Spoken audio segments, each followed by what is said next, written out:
Morning. This is our scheduled Saturday morning yoga therapy class. The class is primarily that integrative medicine, yoga therapy, Ayurveda, and Western medicine. Today's class will be on therapeutic asanas, a progressive muscle relaxation.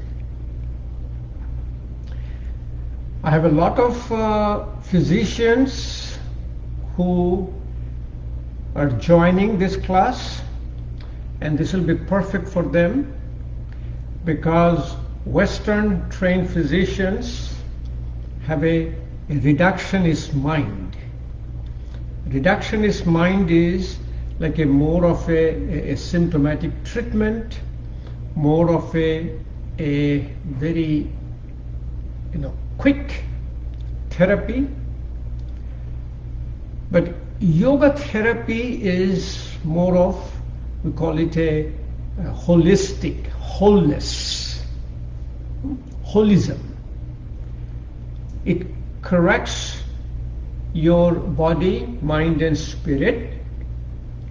It corrects the root cause of the disease, and it needs a complete practice. We call it a philosophy of yoga, 8 limbs of yoga, a daily routine, dinacharya, a lifestyle medicine. So for example, I have a diabetes, I have a high blood sugar. A reductionist approach is trying to reduce the blood sugar. But holistic approach is try to find out what is the cause. If the cause is in the pancreas is not secreting enough insulin, we are going to have a practice to massage the pancreas. Pancreas is at the posterior part of the abdominal cavity, very close to the vertebral body. We're going to massage by manipulating and twisting the vertebra. Or diabetes is body cannot digest sugar. That's why sugar level is high up. We'll have a practice to improve digestion. So when I'm teaching the physicians in a course called Continuing Medical Education, called Yoga Therapy for Medical Professionals, and first thing the physicians will ask me, give me this for this condition. I said, yes, I have all this for this condition. I'll give it to you. But before that, you need to learn a little bit about the whole body, mind and spirit. You need to know something about 3 bodies: gross body, subtle body, causal body. You need to know 5 sheath or koshas: food sheath, breath sheath, mind, your intellect, and your blissful sheath. You need to have little idea about the chakras and how the chakras are affecting our systems of the body, our endocrine glands, our nervous plexuses, and how to balance the chakras before I give you the reductionist approach. So the 3 days of continuing medical education, first 2 days we teach them everything from the scripture. We call it authentic yoga. On the last day we give this reductionist approach. So let's start doing the practice, and I'll give it to you. And as I said, my physicians, healthcare providers, or my yoga therapy teachers will love this. The first concept is, for any therapeutic asana, You start where you are. You are not going to compete with anybody. Doesn't matter. If you can even turn your body little bit, stay there. You have to look for your body signals. The first signal is your pain. When you do any imbalance in your physical body, you turn, twist, do some postures. If you feel pain, you back off. Pain in yoga is called pay attention. The body is telling you that you have crossed the limit and it's not good for you. The whole Western concept, no pain, no gain, does not work in yoga therapy. In yoga therapy is respect pain. I hear it all the time from my yoga therapy teachers or physicians. Suppose a patient comes loaded with pain medication. The addict, opioid overdose. Sure, on that situation, we don't do much physical. We start with a little pranayama, breathing, the voluntary control of breathing. We start with a meditation, quieting down the mind.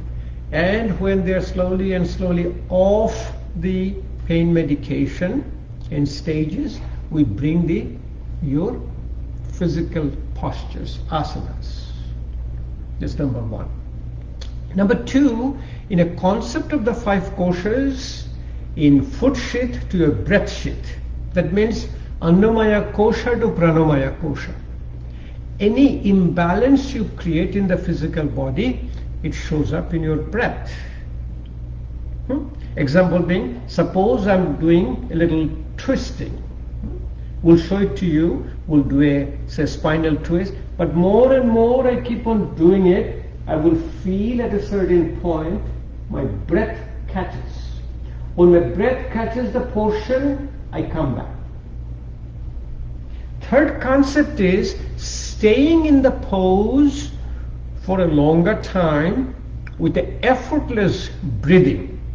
Breathing out longer than breathing in. Breathing out is parasympathetic, breathing in is sympathetic. Lung is a balloon. It has a 4.5 liter of vital capacity, 1.5 liter of residual volume, with a total lung capacity of 6 liter. And our tidal volume, the amount of air we breathe in and out with a normal breath, is only 0.5 liter.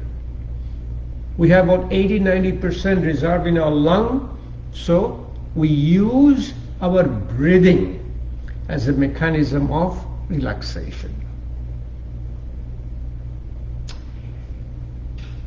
How long? Generally we hold the poses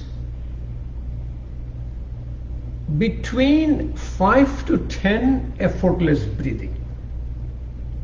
If you cannot do it at the beginning, it's fine. Remember, in stages, impossible become possible. So go in stages. When you are holding a pose, say I'm sitting here, this is called your easy pose, Sukhasana. I'm putting my feet underneath under my knees, and most important therapeutic asana is keeping your spine straight. Sanskrit called Merudanda Achala. Doesn't matter, you're sitting on the ground, sitting in a chair. I have a chair behind me and I'll show it to you. Even if you sit in a chair, always keep your spine straight. Practice of therapeutic asana is called straight spine and quieting down your mind. It's called Manasthir Merudanda Achala. Manasthir is quieting down the chattering of your mind, Chitta Vritti Nirodh, and spine straight. Then I'm going to show it to you that what you do for your hands, like if you have arthritis in the hands, what you do for pain in your elbow, called your tennis elbow, frozen shoulder, rotator cuff tear, cervical spondylitis, cervical radiculopathy, carpal tunnel, the usual your disabilities what we have, chronic low back pain, hip pain, knee pain, ankle pain, foot is disaster. If you have a pain in the foot, especially if you have a plantar fasciitis, you know what pain is. I'm going to show it to you, how to spread your toes, to show you all of them. So, before we start a therapeutic asana, as I said, the no pain, effortless breathing, and holding the asana pose. There are 3 terms you need to know. The first is that when you get into an asana pose or physical posture, it is called the beginning. The beginning is called ARAMBHA. At the beginning, your muscle contracts, ligaments little tightens up to let you get into the pose, but short of pain. Always remember, the pain fibers are in your ligaments and in your muscles. If you stay in the posture a little longer, the muscle cannot stay contracted too long. It starts to relax. Before it relaxes, it causes little fasciculation. When it causes fasciculation, then it's called STHITI, stability. Then if I stay a little longer, it causes a profound relaxation. It's called BISHARJAN. ARAMBHA, STHITI, BISHARJAN. And that is the time when you have an activation of your relaxation response and parasympathetic tone. So let's start our practice. First will be a relaxation of your body and mind to quieting down, and we'll show you the stages how we do it and stages how to get into your relaxation response. We'll do the asanas for diabetes, asanas for hypertension, mudras to show you what are the mudras which helps you for lowering your cholesterol, mudras to improve your digestive fire.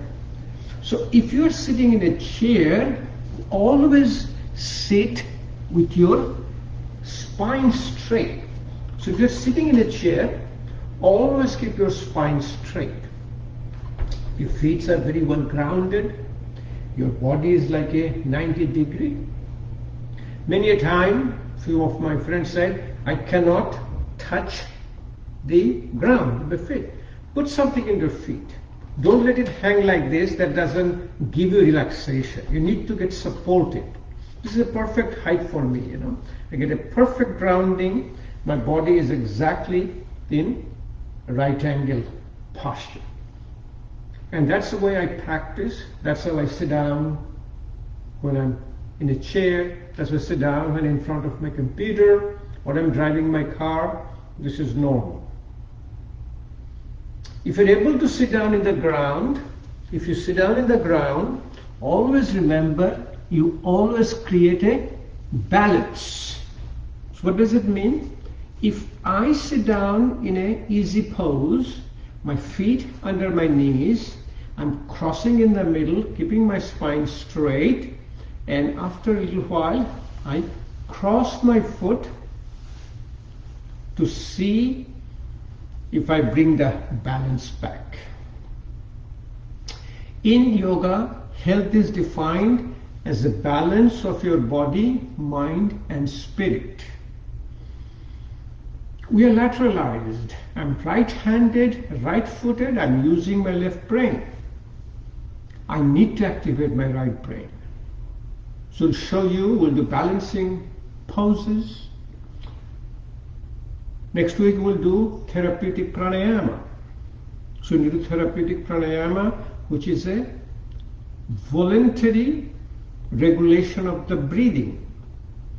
We'll talk all about how to bring the balance back. So when you're able to do that, you need to quiet down your mind for your asana practice. So quieting down your mind, remember, mind is the content of your five senses. And most important and powerful sense is your vision. And eyes is exactly a direct communication with your brain. Because eye, the retina connects with the optic nerve, goes straight into the brain, and also eye is supplied by three, maybe four cranial nerves. Is it SO4, LR6, superior oblique is supplied by fourth cranial nerve, lateral rectus is supplied by sixth cranial nerve. Individual cranial nerves supplying one muscles in the eye. A powerful tool to be able to close your eyes. Same way like an eye practice called Tratak. Then hand is connected through your mind. When you talk, our hand moves even before our tongue. Whenever you're thinking something to speak, you will see, I see all the time, people are talking with their hands all the time. Even our, say, a broadcast journalist, they'll hold into a microphone, other hand is moving like this. So, quieting down your mind in the hand, this is called your Dhana Mudra or Jnana Mudra. This is a meditation mudra, quieting down your body and mind. So sit down, touching your tip of your index finger and thumb, gently put over your knees. Then slowly bring the breathing, most important relaxation of your muscles and ligaments.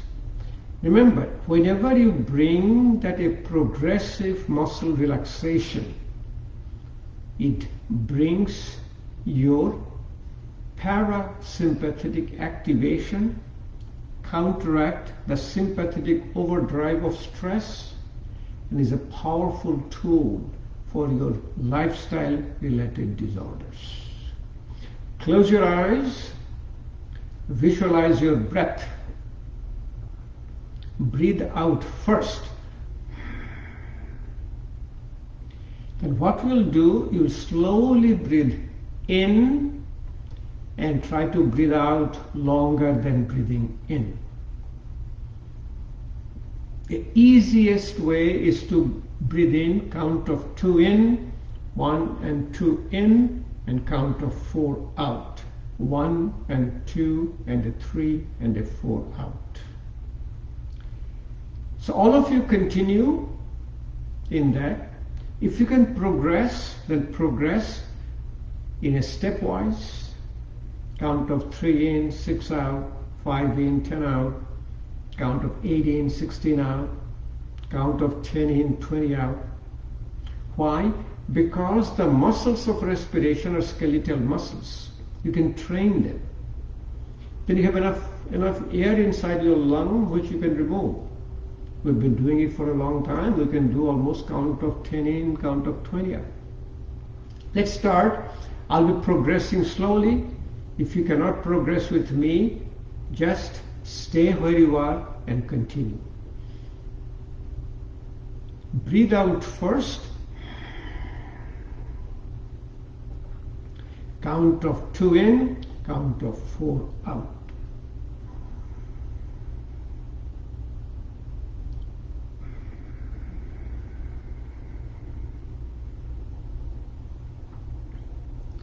Very easy, let's progress. Let me progress to count of 4 in, count of 8 out. Breathe out first.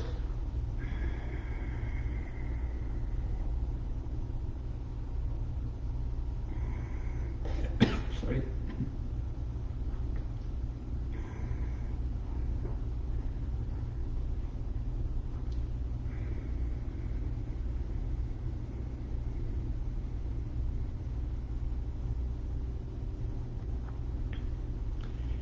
Count of 6 in, count of 12 out.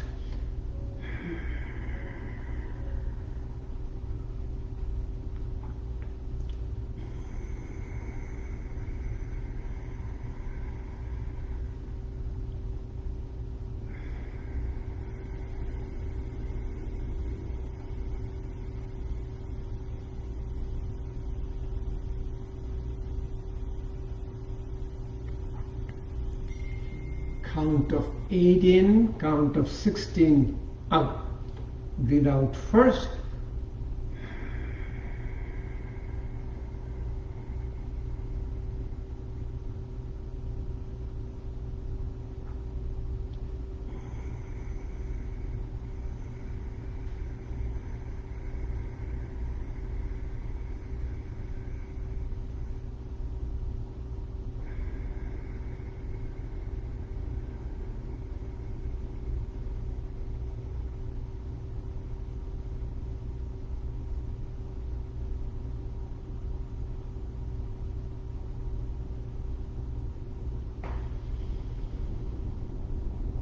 Wonderful practice. If you continue that, especially your exhalation. When your exhalation becomes longer and longer, it is almost a permanent therapy for people with asthma, people with chronic obstructive lung disease. Because what happens there, you can breathe in, you cannot breathe out. So we'll teach, say, so you can do what is called an Om Pranayama.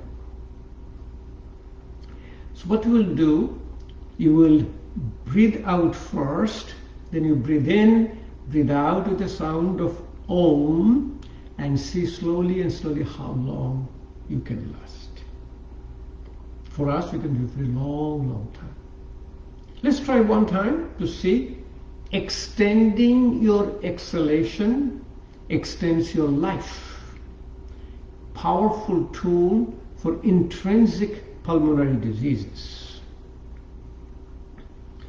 So breathe out first.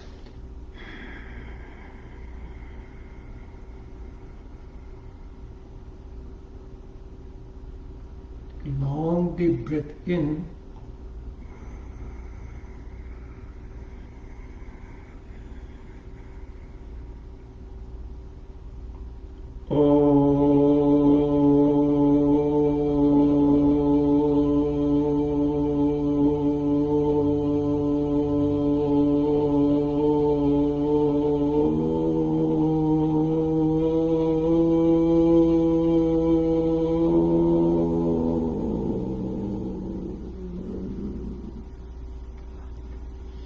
Pumping and cupping, keep rubbing your hands, keep rubbing your hands, keep rubbing your hands. When you feel the warmth in your hand, if you're wearing glasses, you remove your glasses, put your hands over your eyes like a cup, let the eyes take all the heat from your hand, then massage your forehead, massage your eyes, massage your face, especially the ear. You go behind the ear, do the tragus, auricle, external auditory canal, bring it down, massage your carotid sinuses.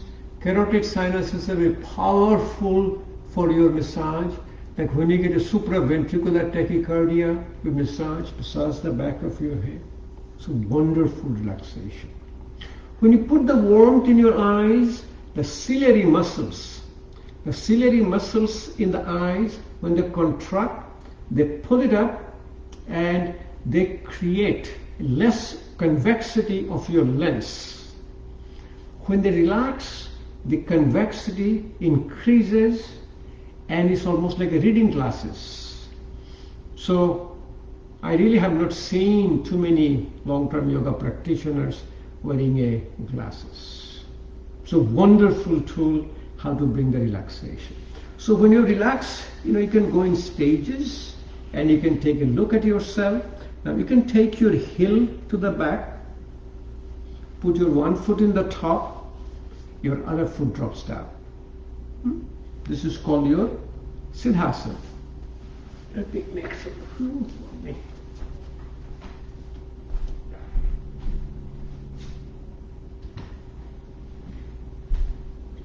People who are sitting in a chair, you'll be able to do everything in sitting in a chair, what I'm showing it to you.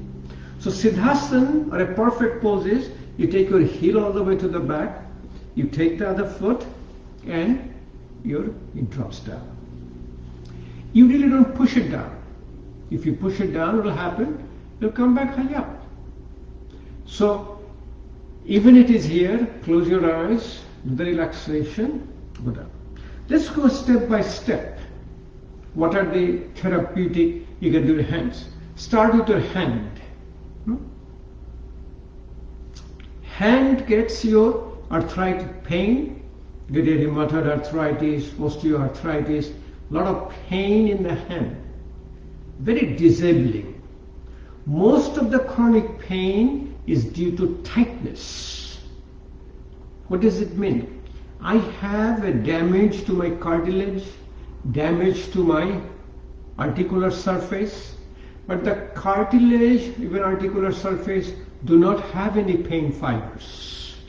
Pain fibers are mostly located in the ligaments and also in the muscle and tendon. You know, when the tendon contracts, see how painful it is.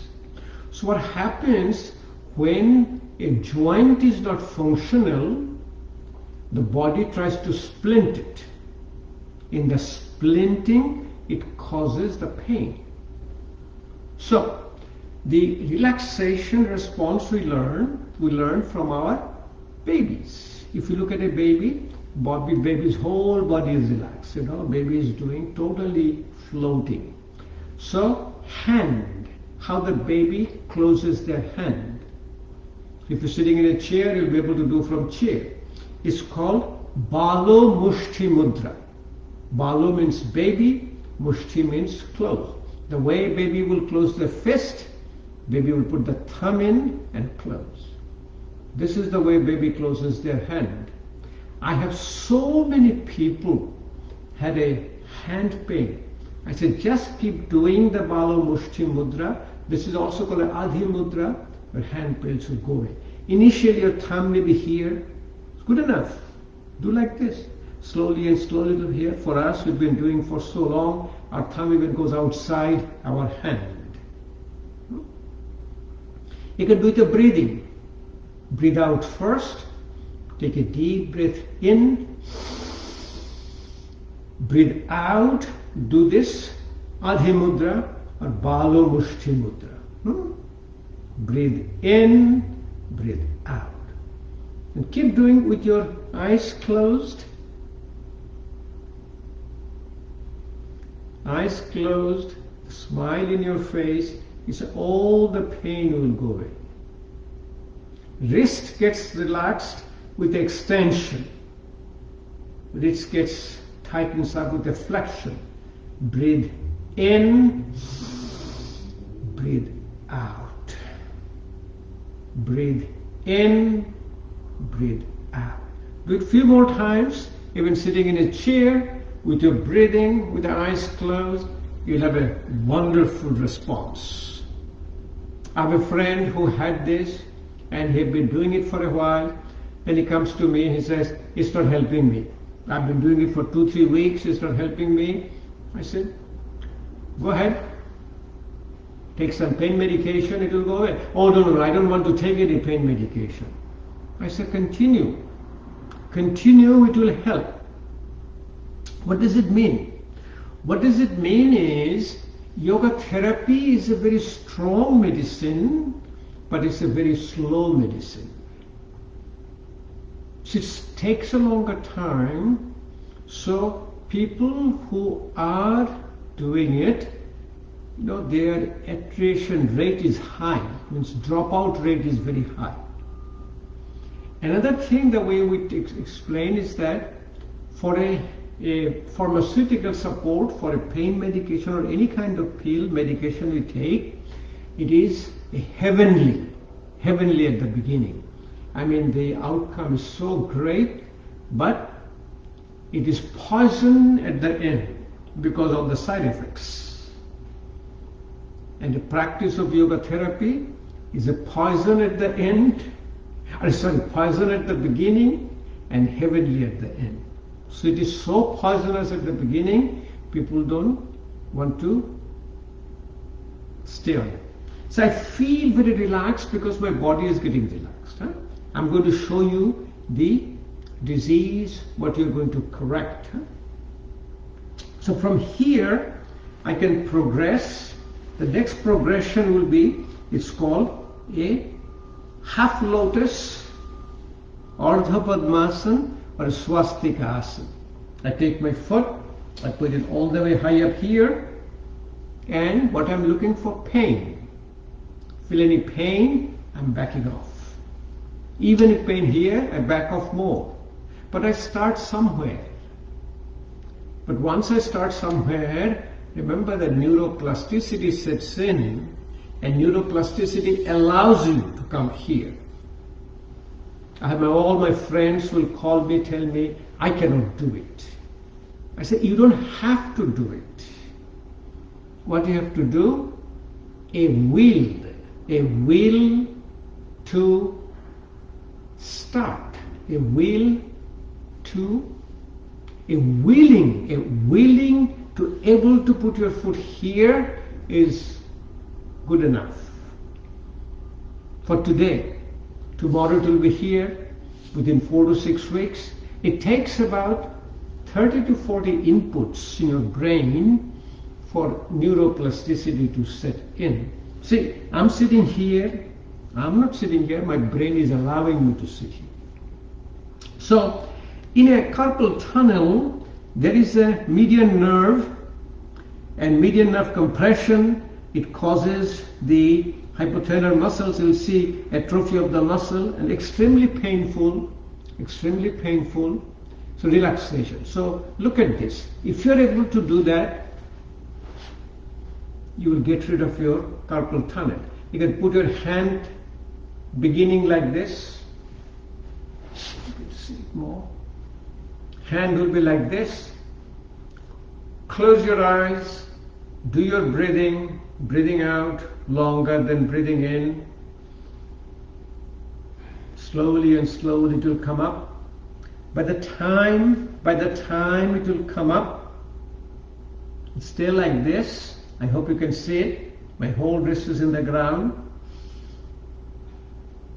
Carpal tunnel pain will disappear completely. To this, all extension helps relaxing. So see, it is a fibrous band over the median nerve. So relaxation is the therapy for the carpal tunnel. Okay, going high up, it is at elbows. What is the elbow?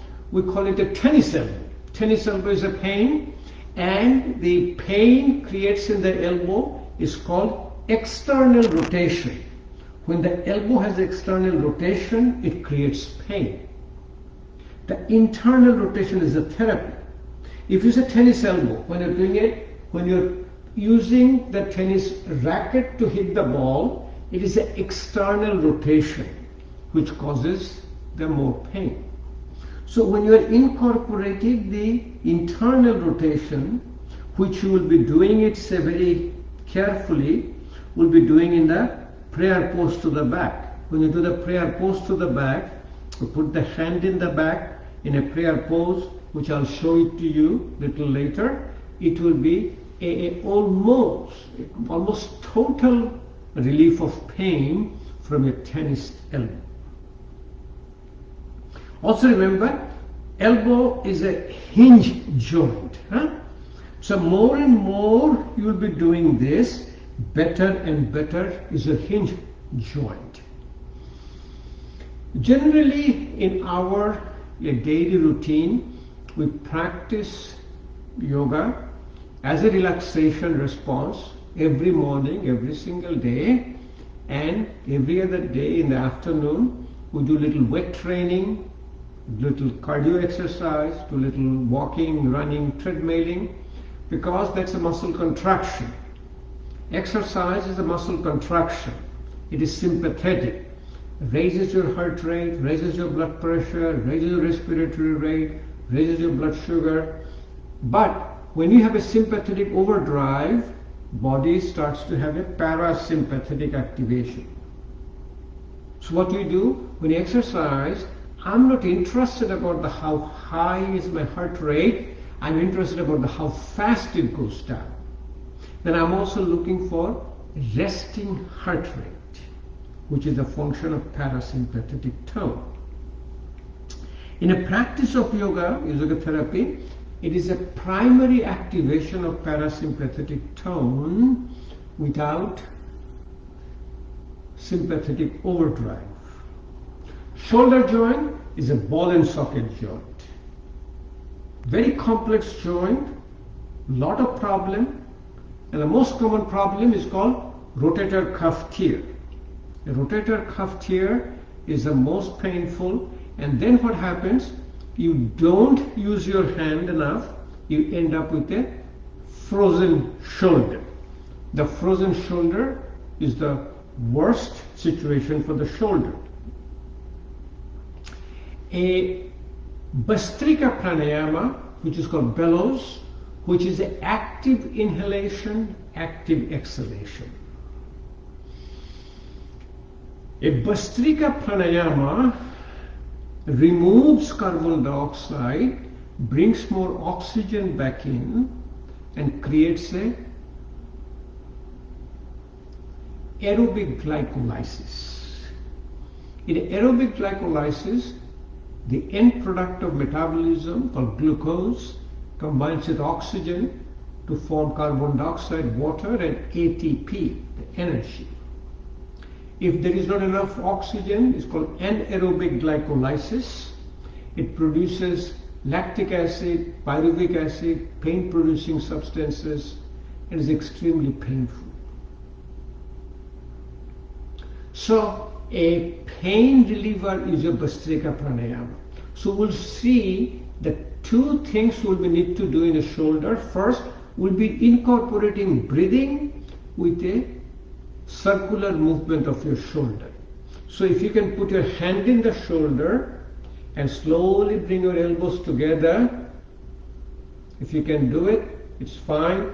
If it is here, it's okay. But if you can put it here, close your eyes, breathe out first, take a deep breath in, slowly rotate your shoulder with breathing out. Keep your eyes closed and follow your subtle body. Breathe in, breathe out. If you feel any pain, you back off. But still do it with the breathing. Breathe in, breathe out. If you're in a chair, you sit down in a chair and do it, then do it opposite way. Breathe in, start in the opposite way. Always bring the balance back. This is definitely going to take care of your rotator cuff tear. Next, you need to know, especially my physician friend, orthopedic surgeon friends, how does a rotator cuff tear takes place? The stress on the shoulder joint is called abduction, raising your hand all the way high up. Two terms called adduction. Many times we get confused, we call adduction. ADD. Adduction is bringing your shoulder towards body. Abduction, abduction. Adduction is towards your body. Abduction, abduction is your all the way higher. Worst situation, what we see, what happens when you are in the plane, you have a big, your hand luggage, you have the luggage, you're trying to put it high up, boom, you get a little, initially it's like a little bit of a sting, but then the pain starts. So, shoulder, abduction you have to restrict, and your external rotation. When you rotate your shoulder externally, in fact, it even causes the shoulder dislocation. But there are two kinds of dislocation, anterior dislocation and posterior dislocation. Anterior dislocation is very common, and it does with your external rotation. Many a time in yoga postures we say, when you have a shoulder dislocation, which is called a chronic shoulder dislocation, sleep on that side. Because if sleeping on the other side, your hand will do like this, which is both abduction and external rotation. Another one is able to pull your shoulder down. You raise your hand, hold your wrist, close your eyes, breathe out first, take a deep breath in, slowly pull your shoulder down, hands all the behind your head, all the way down with your breathing. Breathing out, and same breathing cycle, go high up. Breathe in the middle, breathe out all the way through the down, and again in the same breathing come back high up. Breathe in, breathe out.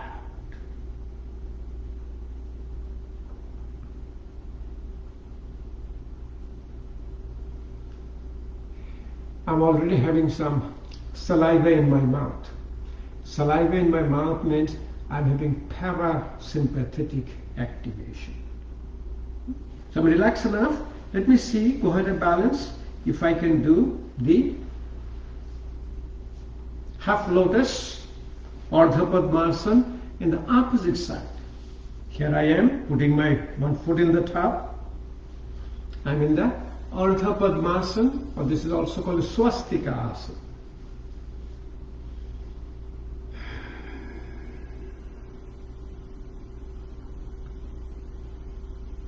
If you can incorporate very gentle Bhastrika Pranayama with your shoulder movement, that is almost a cure for your shoulder problem, like your rotator cuff tear, frozen shoulder. So the way to do it, I do it most of the time with the eyes closed, incorporate Bhastrika Pranayama, very slow, breathing out first, active inhalation, active exhalation.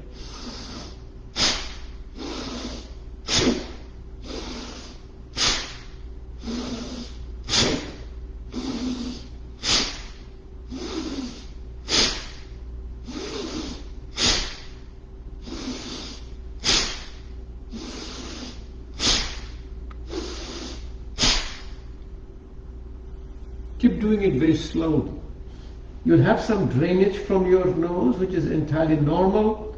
This Bhastrika Pranayama does it, especially for people like us. We use a gel neti every morning. Clean our nostril, so some fluid always comes out.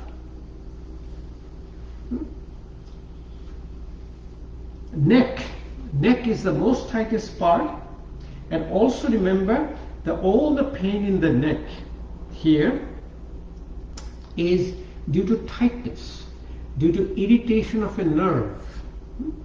See, we say torticollis, So my sternomastoid is tight, so my neck is like that. What I do, I slowly I turn my head, little short of pain. Suppose I have a pain on my left side, I close my eyes, slowly turn my head on the side where I have a less pain, and at this side, I'll keep doing my Bhastrika Pranayama. The way to do Bhastrika Pranayama here, you can do with the shoulder movement.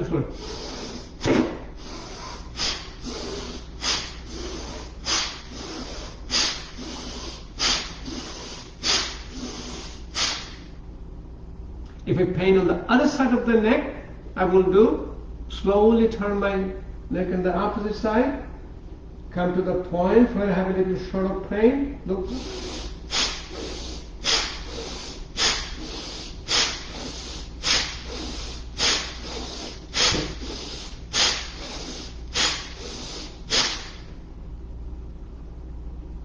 You get a wonderful relaxation of your neck.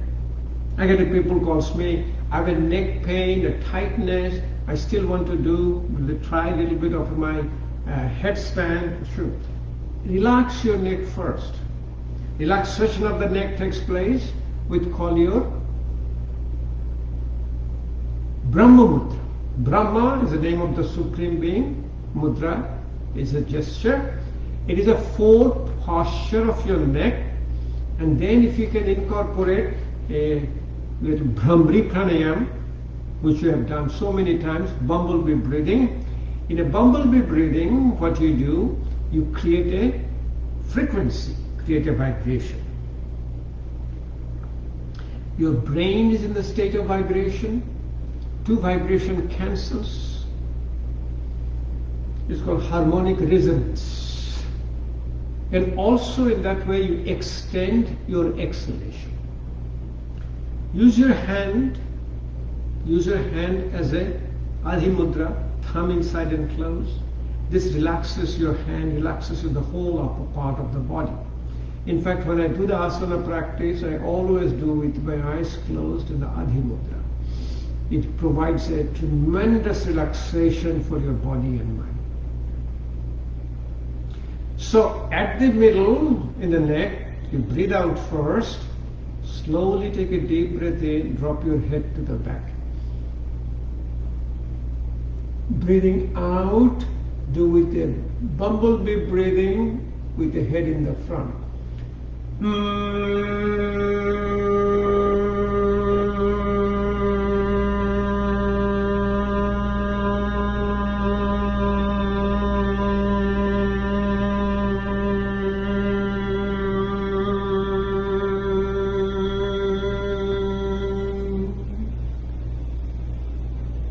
So wonderful practice. It also extends your exhalation. Remember the herniated disc, spinal stenosis, for all cervical radiculopathy.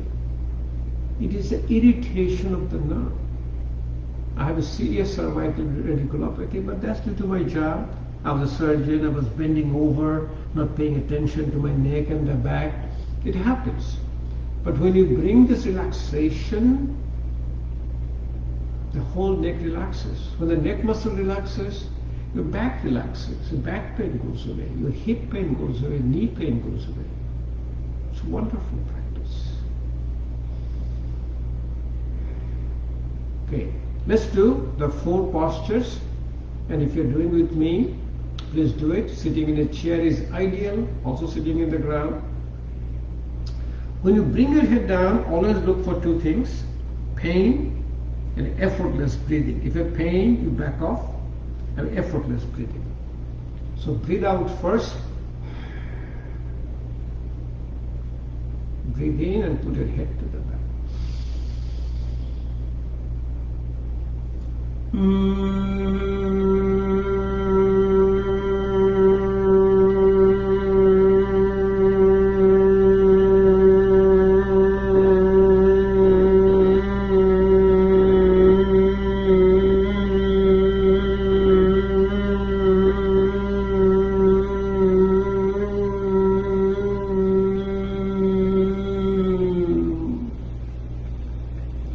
Side movement on both sides.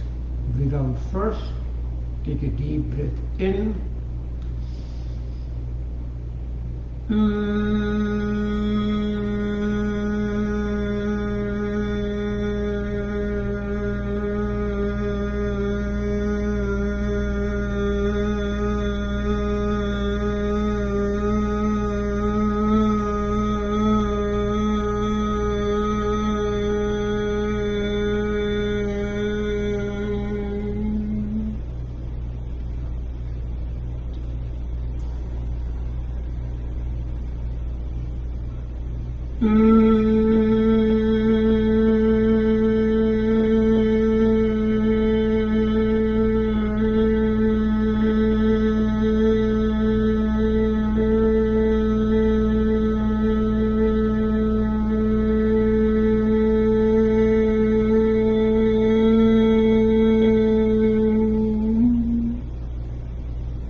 all the way to the back without turning your shoulder.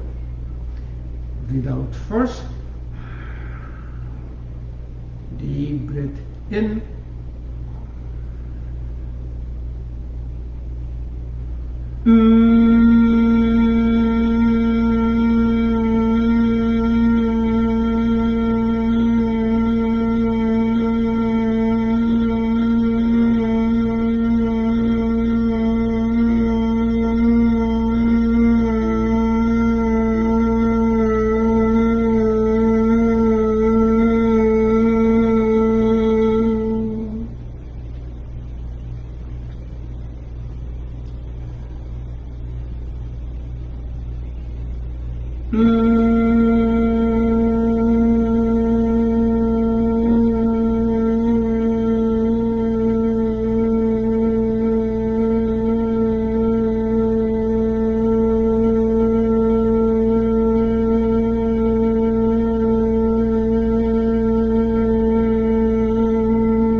Finally, you rotate your neck with the same bumblebee breathing.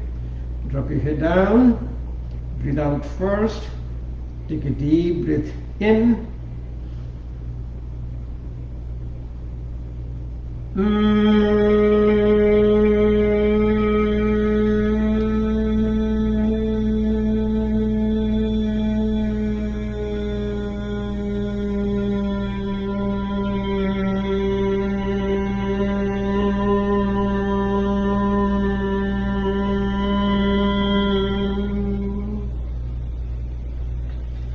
Always rotate on both sides.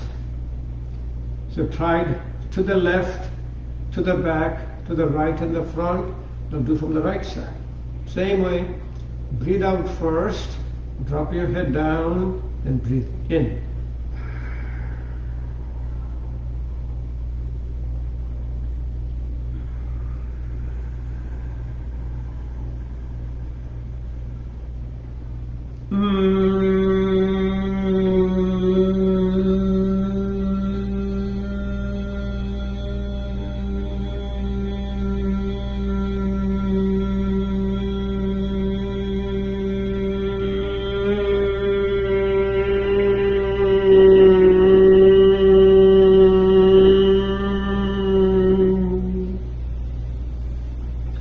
By the time I do it, I'm in a profound level of relaxation. And my way of looking at it, when you can relax this most tightest part of the body, it also relaxes the rest of your body. In fact, it might even relax your smooth muscles, it might even relax your internal organs, and it might even reduce your blood pressure, reducing peripheral resistance. I see there's a message flashing. Somebody trying to tell me something?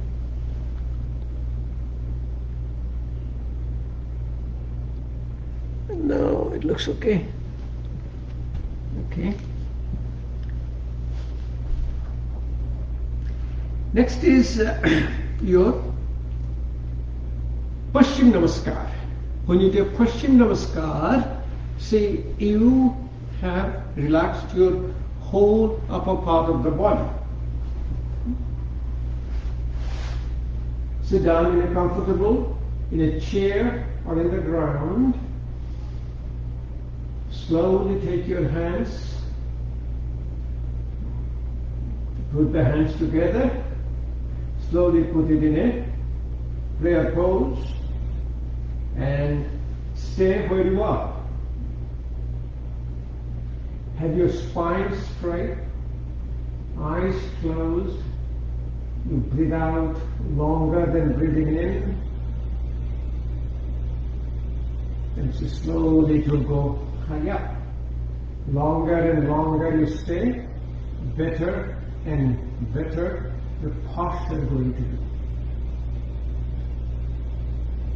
If you're doing with me, just breathe in and out, and you will see your breathing becomes a lot more effortless. People who get more lifestyle related disorder today are the people using computer all the time, especially IT people. And in IT people, I always tell them, why don't you go ahead and do a Paschim Namaskar in between your work, because the posture they have a hunchback looking at this monitor, and that creates all the lifestyle related disorders. So again, summarizing, upper part of the body, the hand mudras, always do it throughout the day and night, 24/7. Adi mudra, bala mushti mudra. Elbows, therapy is internal rotation, same as shoulder.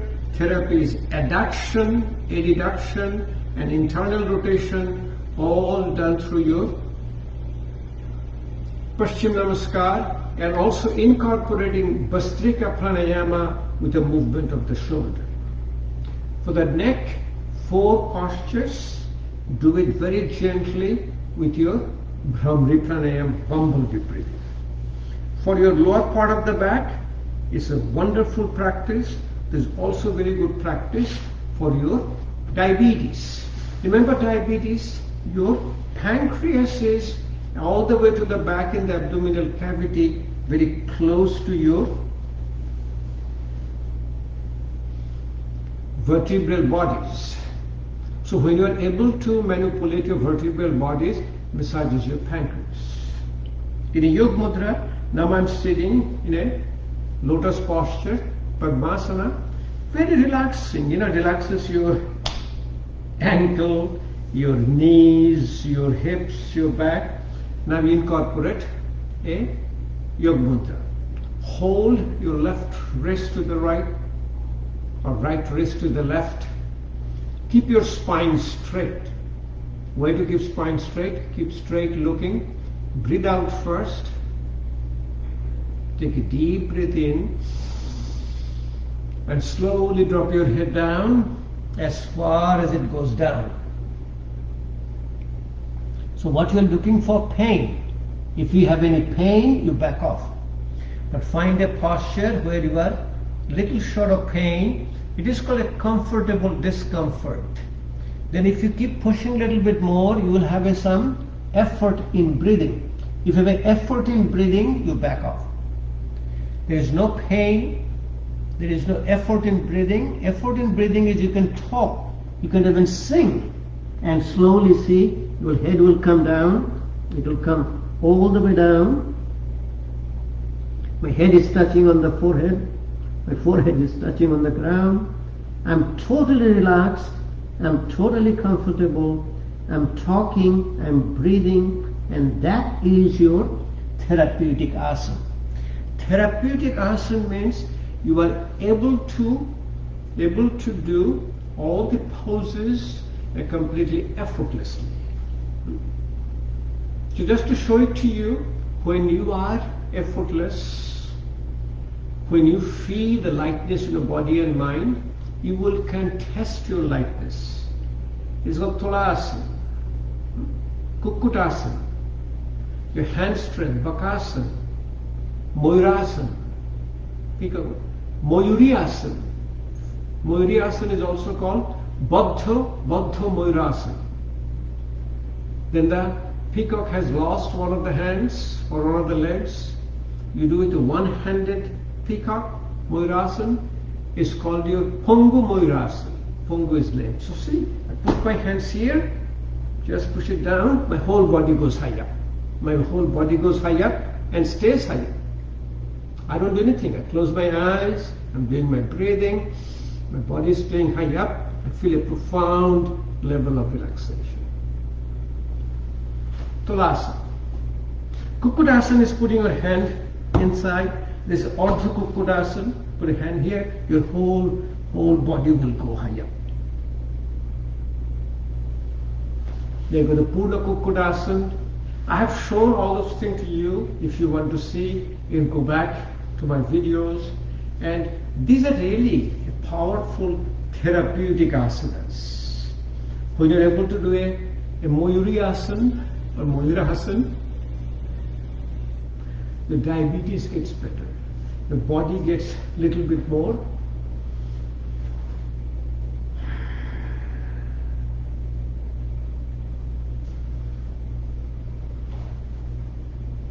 Okay.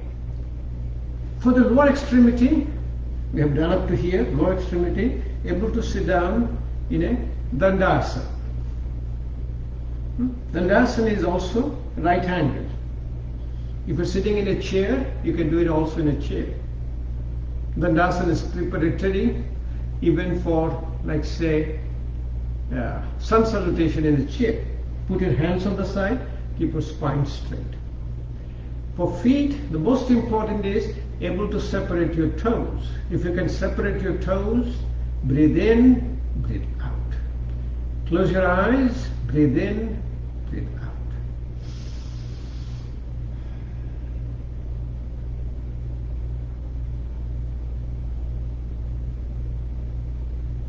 For the ankle, you can do so many things you can do in the ankle, but breathe in, breathe out.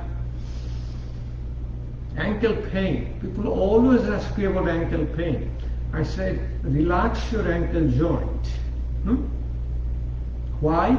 Because your hip joint and knee joint is carrying all the body weight, transmitting. But the ankle joint is supporting. Breathe in, slowly rotate your ankle. Breathe in, breathe out. To the opposite, breathe in, breathe out. Okay? Foot is very important. If you get a 1 foot pain, it's called plantar fasciitis, you'll have we call it a disaster in your life. So, you will see the separation of the toes are so important. If you can see, let me see if I can put my feet here so you'll be able to see. And I'm going to show you a few things what you have in the market. So if you see my foot here, so what I do, normally when I sit down, I take my hand, I put in between my toes, see? I separate my toes. Initially it was so tight, nothing goes here. Nothing goes here, nothing goes here. Let's see if I can show it to you better. Nothing goes here, but now it is slowly. This is my left foot, and you can see it's my right foot. Same way. I'm doing it when I'm sitting in a chair. I'm saying all the time I'm doing it, separating my toes. Now look at what we have in the market. In the market is full of it. It's called toe separator. I collect this thing, or people gives me as a gift. These are called toe separator. These are little sticky, but what you do when you put a little water, it becomes little less sticky. So you put it in between in the one toes, then you take it here, put it in between your other toe, put in between your another toe.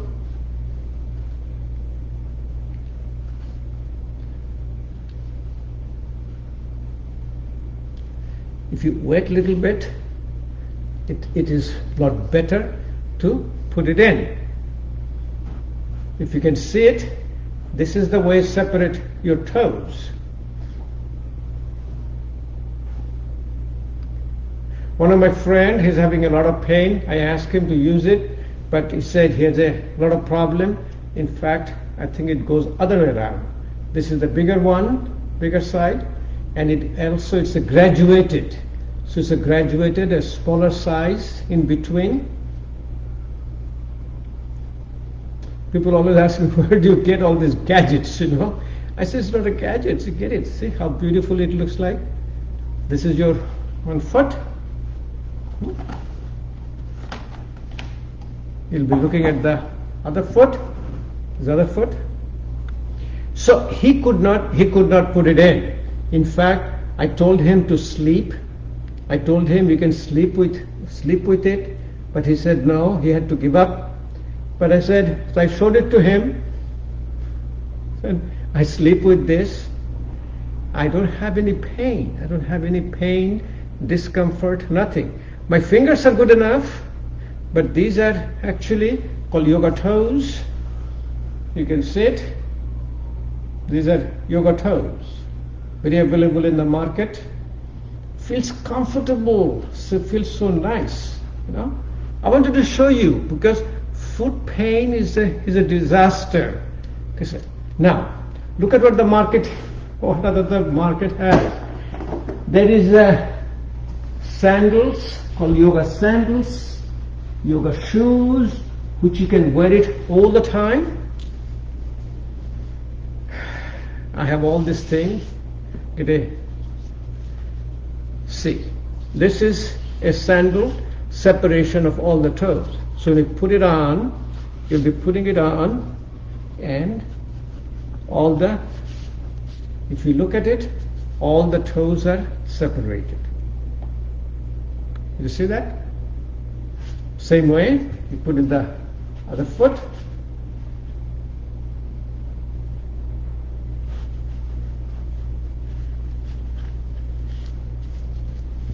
Other foot, all the toes are separated.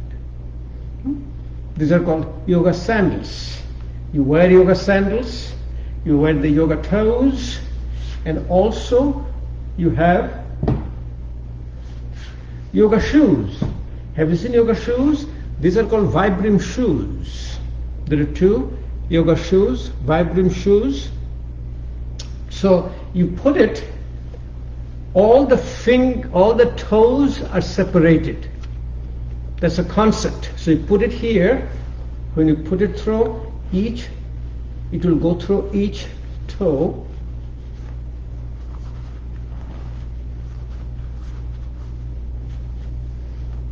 So I'm putting each toe is separated and it acts like a shoe.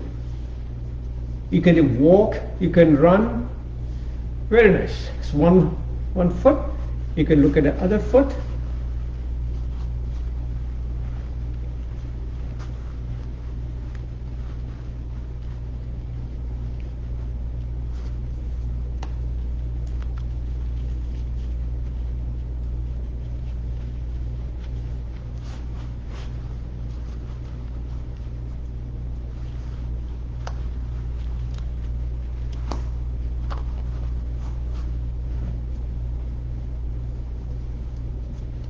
Each toe is separated.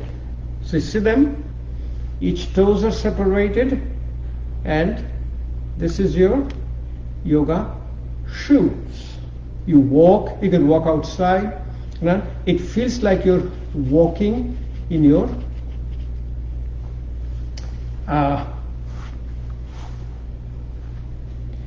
feet. Also, all of them has what is called arch support. It has an arch support. What the arch support is, if you look at a foot is not flat.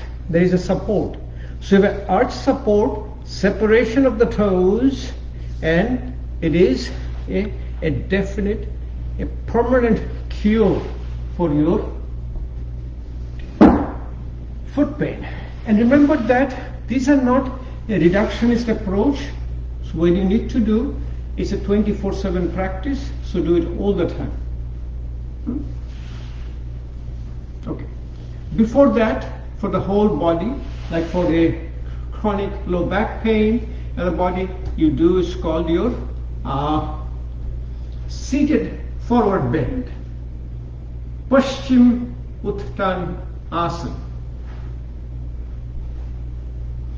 Take your hands here. Slowly go all the way down. If you can touch your toes, is great. If you can put your hands all around, it is better. Slowly your head goes down, touches your knee.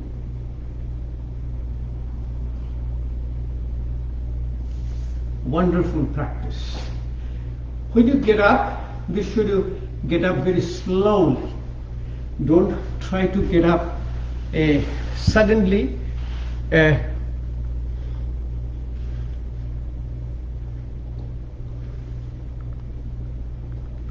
See if I can show it to you a little better. Okay. For all the lower extremities, what you need to do, you can bring 1 foot high up, use your hand here, and then you rotate your ankle. A lot of people does, they hit the ankle, they relax the ankle, they do all this stuff, but most of the relaxation is done through the front, separation of the toes. There's a lot of physics behind it. The pressure in the whole body goes down in a curvature like this. So if you spread the front part, more weight is transmitted into the front. For the knee and hip is a wonderful relaxation. You bring all the knee and hip high up. You have a little smile in your face. Breathe out first.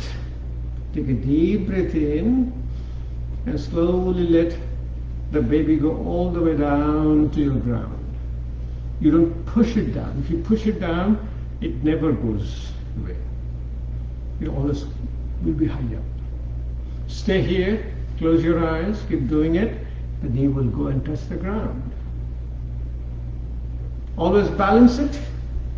So bring it back here.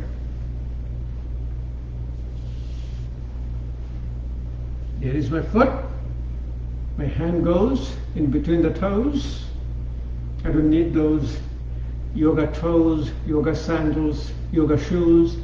But it's nice to have this. I have it for a long, long time. Take my one knee, bring it up, bring it up, breathe out. It goes all the way down. Breathe in, breathe out.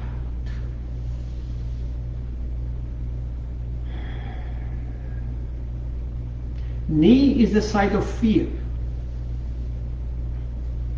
So the fear of unknown is a stress. How do you know knee is the site of fear? Okay, so first time you are giving a talk in public, the first time you're teaching, what happens? Your knee is shaking. Knee shaking.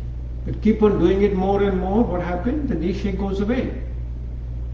It is like vaccination and immunization. A knee relaxation is your control of your stress management, control of your fear. Hip is a site of emotion. All the emotion-related disorders. What is the number one emotion-related disorder today? Emotion-related disorder is your hypertension, high blood pressure. People tries to control high blood pressure with one medication, doesn't work. 2 medication, doesn't work. 3 medication, doesn't work. 4 medication, doesn't work. Then they call it a resistant hypertension, malignant hypertension. Adaptive response is gone. Primarily, need to control your emotion. So hip joint relaxation. Titli Asana, called your Baddha Konasana. Put your feet together, slowly bring it close to you. Clasp your hand, put it underneath, and close your eyes, and just slowly relax your hips, and you will see both of your knees will come down to the ground. Initially you will see that knees are not touching, but if you stay, you'll see within a short time, both of your knees. And what I do many a time, I will go against a wall, like let me see if you can see me here.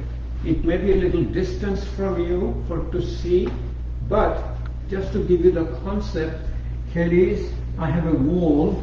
I'm going against the wall and putting my body high up, taking my foot, bringing it close to me, and then My head is, spine is straight, and both my knees will come down very easily.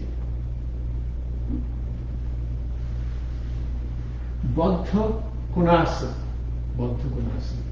And also remember, when your body is relaxed, body is free, you don't need all these mats, you don't need all this stuff to be in a. You can do a very nice work on this wooden floor.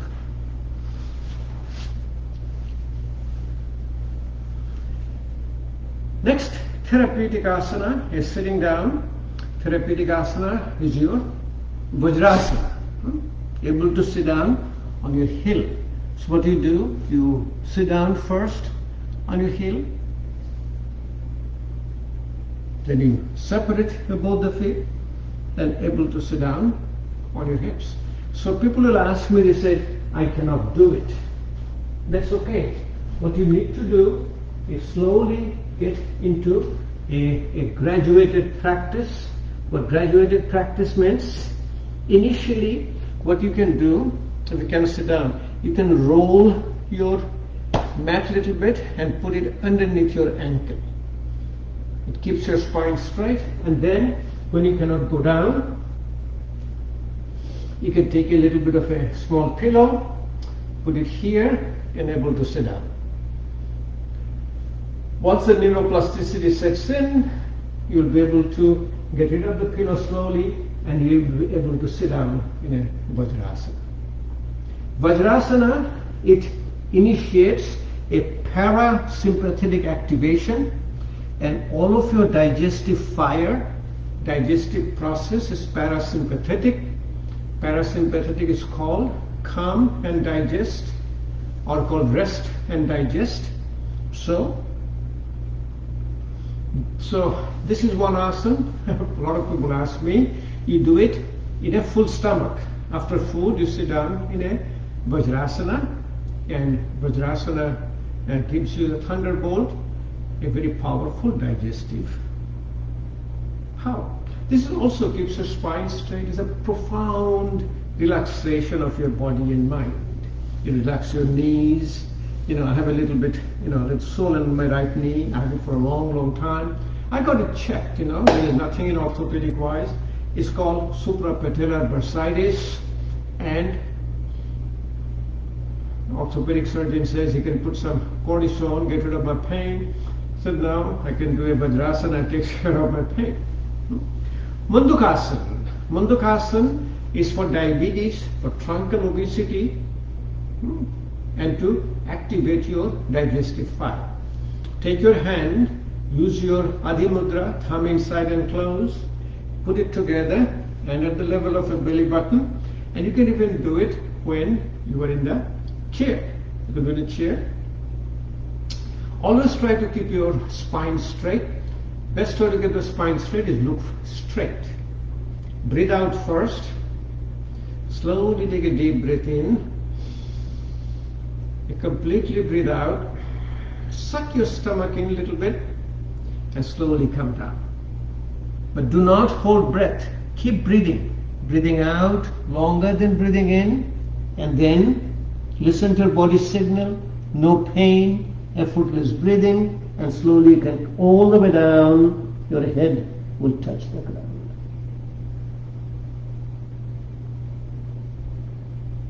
Stay there between 5 to 10 breaths. Stay here between 5 to 10 breaths, and it is a asana for diabetes, asana for truncal obesity, asana for indigestion, proper activation of parasympathetic tone. Relaxation is called Shashanka Asana, rabbit pose or a moon pose, very good for your neuropsychiatric disorders. It's like your child's pose, Balasana. Take your both the hand high up, hand goes all the way down, hand first down, then you put your elbow on the ground, bring your head down, put your head on the ground, and you're in a profound level of relaxation. It's like a rabbit who's running around, then is squatting down. Neuropsychiatric disorder, anxiety, panic, fear, a complete relaxation of your body and mind.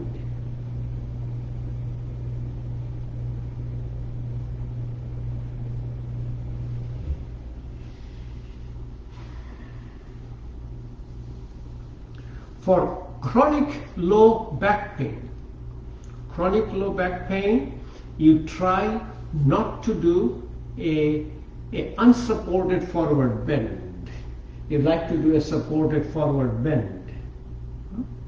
How to do a supported forward bend? So supported forward bend will be when you have a pain, in fact in acute pain, you put your feet together, support your hand, and standing up, support your back and slowly keep coming down.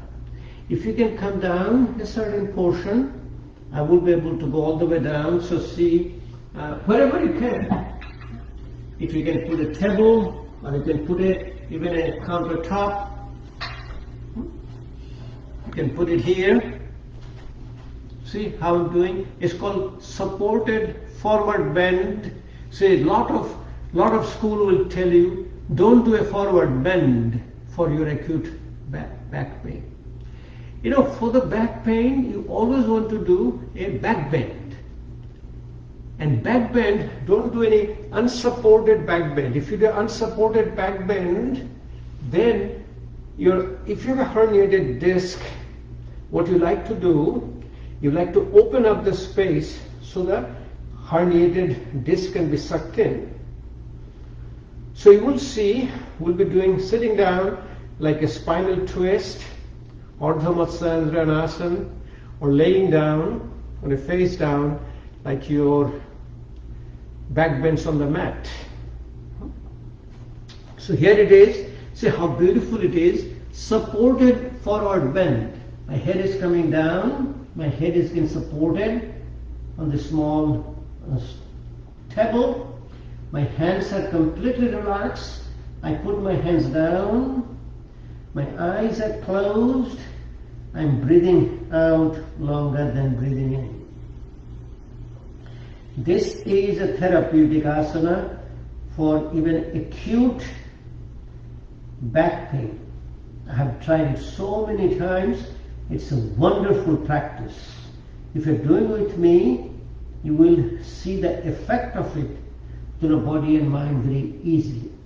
Don't get up right away. Put your hands down, support your body, and then support your hands and slowly get higher. Supported forward bend for your acute and chronic low back pain. Spinal twist, Gomukhasana. So put your feet in the front, is like your Dandasana, stuff pose. Bend your right knee, put your right knee next to your left thigh. Slowly push your right knee towards the left. Left arm goes outside your right knee. Right hand goes to the back. Left hand comes down. It touches the knee. Keep your body straight. Take a deep breath in. And breathing out, slowly go to the back. And all the way to the back. And stay in the pose between 5 to 10 breaths.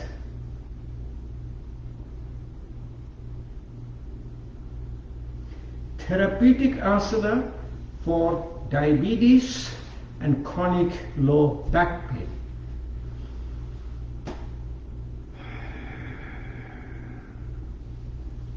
Opposite side, always do the balance.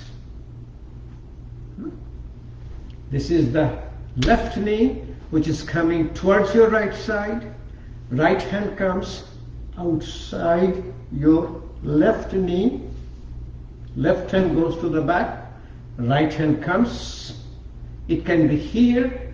But if it touches your knee, it's great. Breathe in. Slowly turn your body all the way to the back.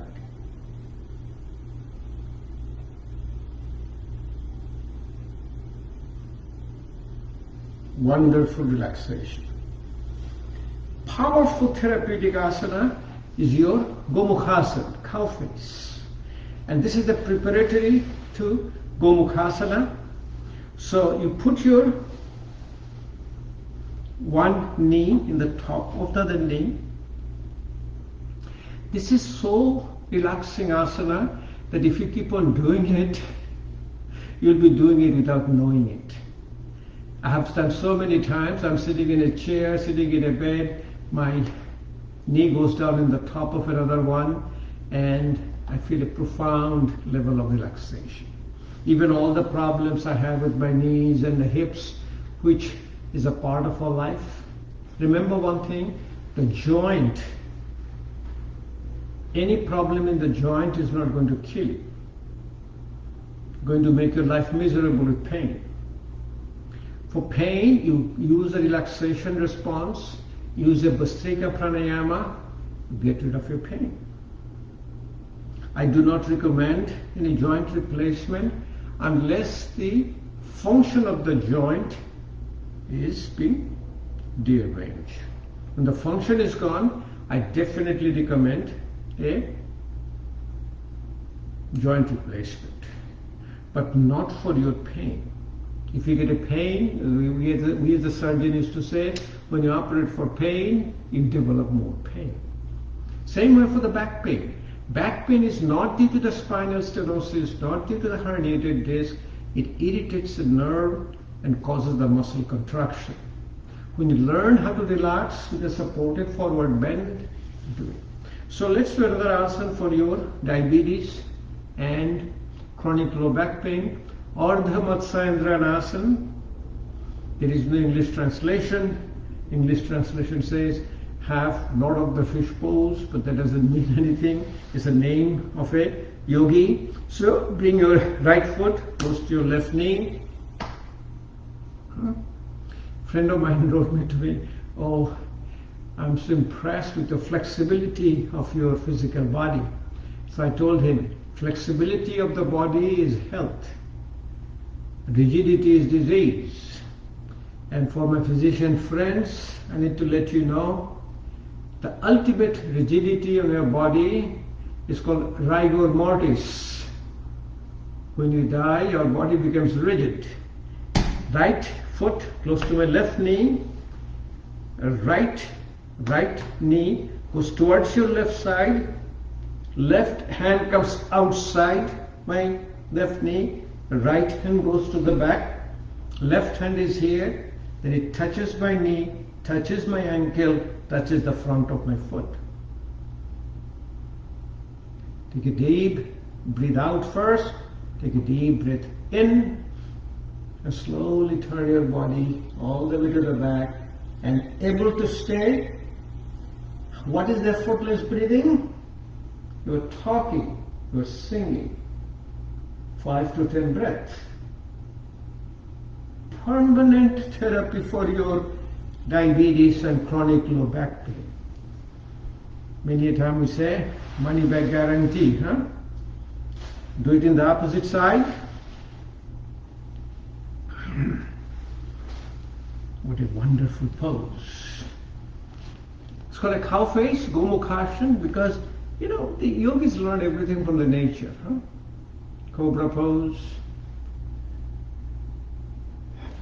Dhanurasana, bow pose, this is called Gomukhasana. This looks like a face of a cow.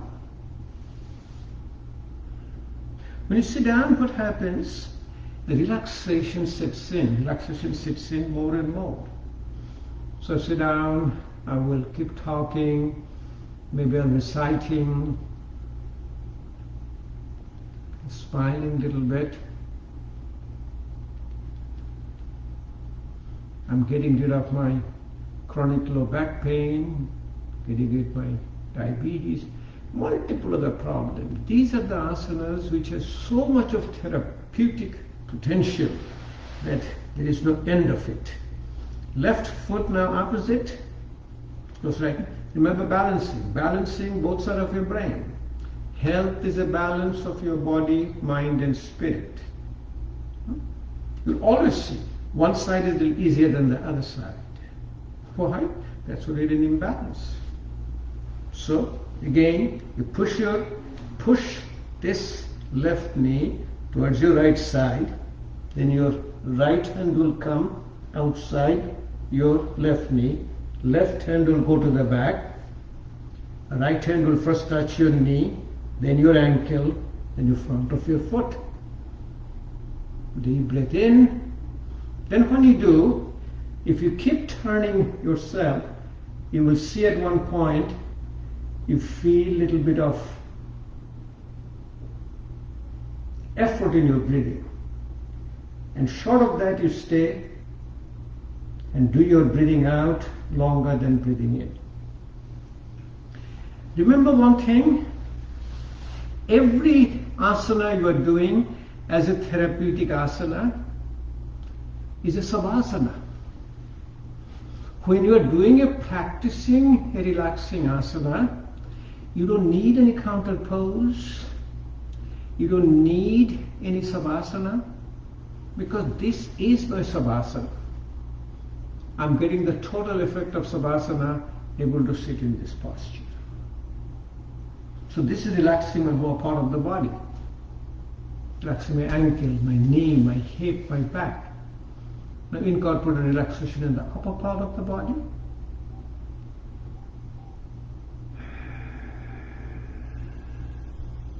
Okay.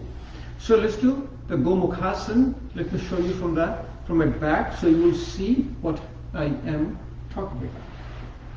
Okay.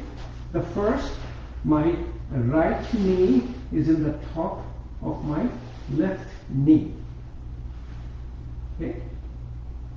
My right hand goes high up, my left hand is in the back, then slowly I hold my left elbow and bring the left hand in the middle along the line of spine, bring my hand down, I touch it, I hook it, I handshake each other.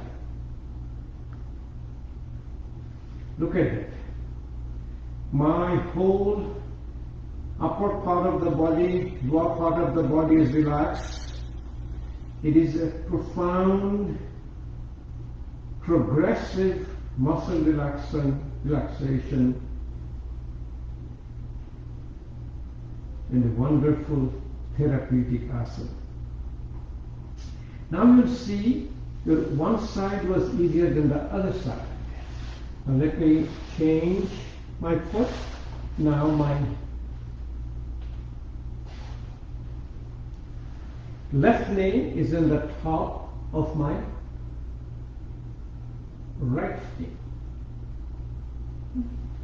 Left hand is up, right hand goes to the back, and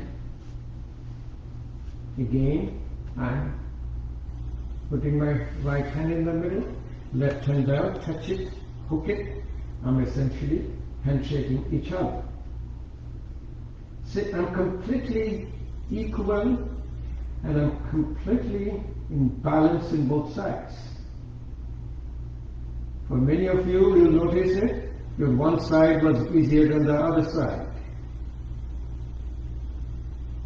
And when that imbalance will be gone, you'll be in a profound level of relaxation.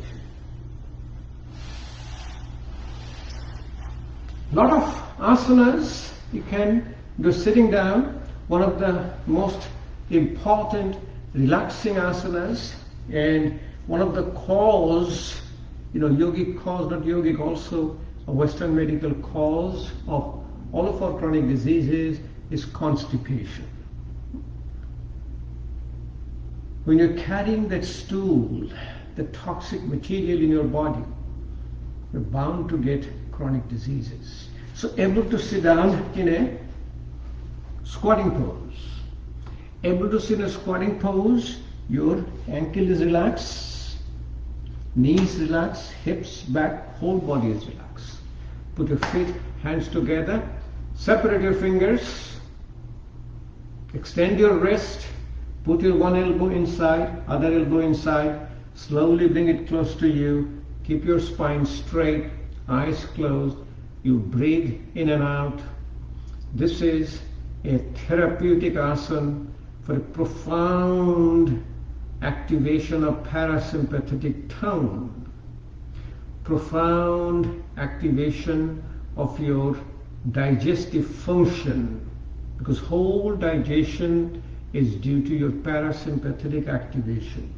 It is relaxing your pelvic sphincter. It is also straightening up your anorectal junction. Between your rectum and anal canal there is a kink. It's called puborectalis sling. There's a muscle in the pelvis which kinks so that you don't get any incontinence normal time. Able to sit down in this posture, you get a proper elimination. We get up in the morning, sit down in the squatting pose, we keep drinking a glass of water. And the water, when you drink, we drink in a gulp. Drink in a gulp, it initiates your peristalsis. Also, stretching the stomach, it's called a gastrocolic reflex. Stretching the stomach, it contracts your colon and causes a proper elimination. One of the asanas for proper elimination is called your Udarkarshanasana or Shankhasana. It is one of the asanas for your Shankha Prakshalan. Shankha Prakshalan, Shankha is a metaphor of intestine, Prakshalan is splitting. You bring your right knee in front of your left foot, push your left knee towards your right side, take a look straight and slowly turn your body on the left side. Shankhasana or Udarkarshanasana. Do the same thing in the opposite side now. From the left foot, left knee comes in front of your right knee. Push your right knee slowly towards your left side. Turn your body to the right side.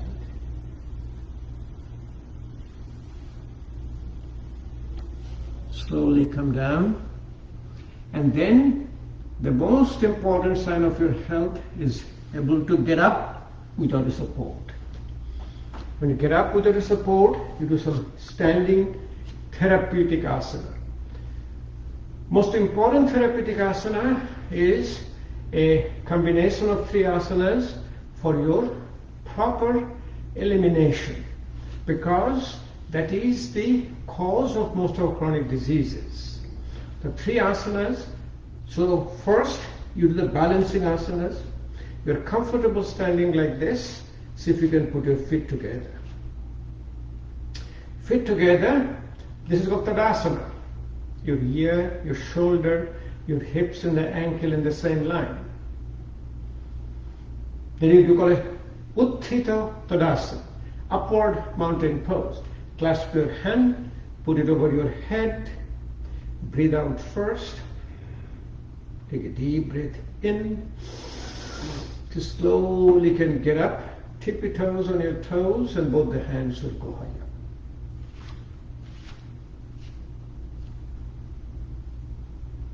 Tippy toes, both the hands will be higher. Upward mountain pose. A friend of mine has done a lot of GI study. It shows that it helps in peristalsis of the intestine. Oblique mountain pose, you can do your hands high up like this, but nice way to stabilize. Hold your left arm with the left hand. Use your right hand to hold your left arm. Put it over your head and you lock it. Breathe out first. Take a deep breath in. Slowly turn your body on one side.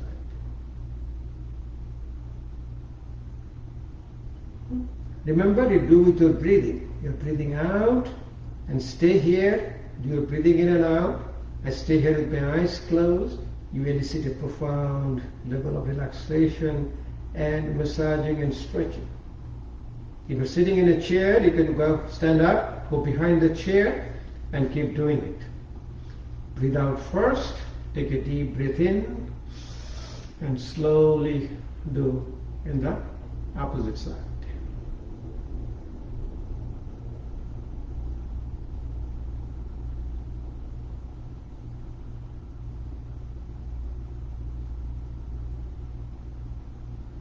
This looks a very simple asanas, but it's a powerful therapeutic outcome. Kati Chakrasana, able to rotate your wrist. Remember, all of our diseases after our vital organs here, liver, kidney, spleen, pancreas, small intestine, large intestine, prostate, for the female uterus, tubes, ovaries. So hands in the front, you breathe out first, take a deep breath in, and slowly twist your body all the way to the back. And same breathing cycle, come back in the middle. Breathe in here in the middle, look all the way to the back, and come back in the middle. Then what you can do, have you close your eyes, follow your breath. Breathe in here, breathe out. You can clearly see your body, which is called your subtle body, and slowly bring it in the middle. Breathe in here, breathe out.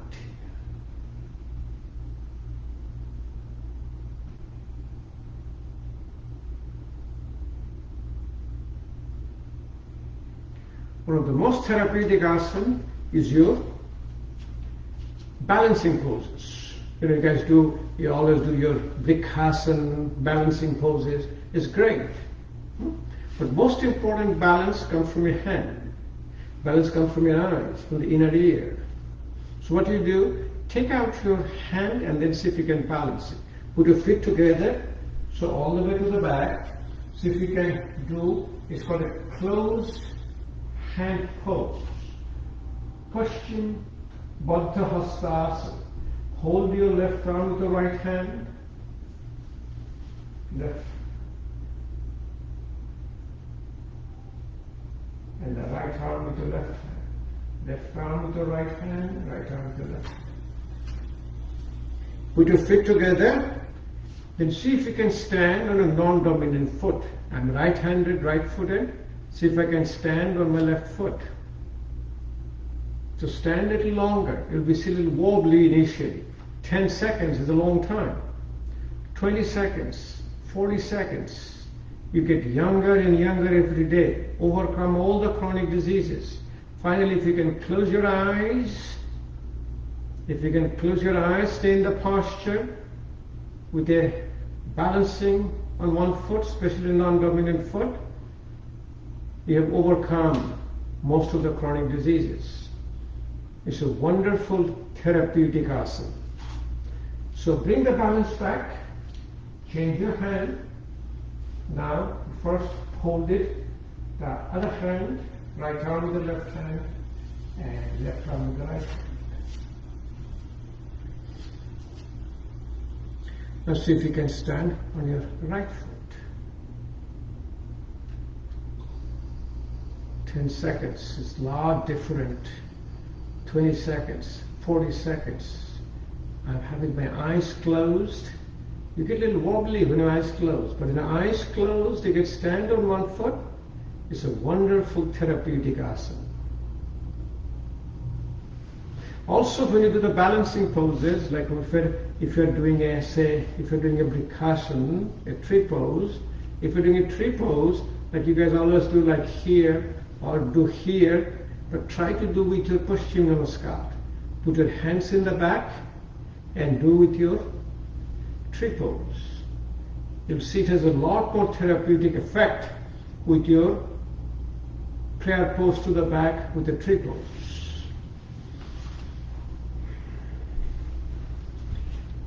Trikonasana, triangle, is a wonderful therapeutic asana. We used to say, 1 apple a day, keep the doctors away. We say 1 triangle pose a day, keep the doctors away. Huh? Again, do it slowly. You are not going to do what we can do because we've been doing it for a long time, but that is your ultimate goal. So turn your right foot out and do it very gently and effortlessly. Hands on both sides. Right hand touches my right knee and then slowly goes down. Left hand is high up. And I'm just totally effortless. I'm slowly bringing my hand down and other hand is coming with me.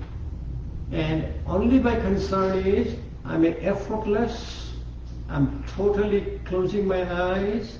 I'm breathing out longer than breathing in, and I'm able to stay in this posture. It's not how perfect you do a posture or alignment, how long you can stay in the posture with completely effortless breathing. And then, if you cannot do it here, whatever, if your hand is here, it's okay. If your hand is here, it will come. But once you relax, don't try to get up suddenly. Put your hand in one hip. Use your right hand to guide yourself and to get up. Turn your right foot in and always balance. Do it in the opposite side. Remember, this is massaging all the abdominal organ. It is also opening your lateral muscles, improve your pulmonary function. It is doing your called massaging your abdomen, Udarkarshan, opening your pulmonary function, increasing your even ejection fraction of your heart. So again, hands on both sides, hands touching your knee. So this is a wonderful therapeutic asana of your Trikonasana, triangle pose. You're going down all the way, able to get your hands high up, close your eyes, and again remember, alignment will come to you. You don't ask for alignment. Close your eyes, do your breathing, and slowly alignment will come to you. But able to stay in the posture. Again, when you get up, support yourself and slowly get up one step at a time.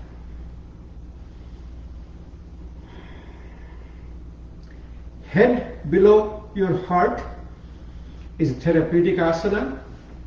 Remember, your intracranial pressure inside the head, normally it also fluctuates with your breathing.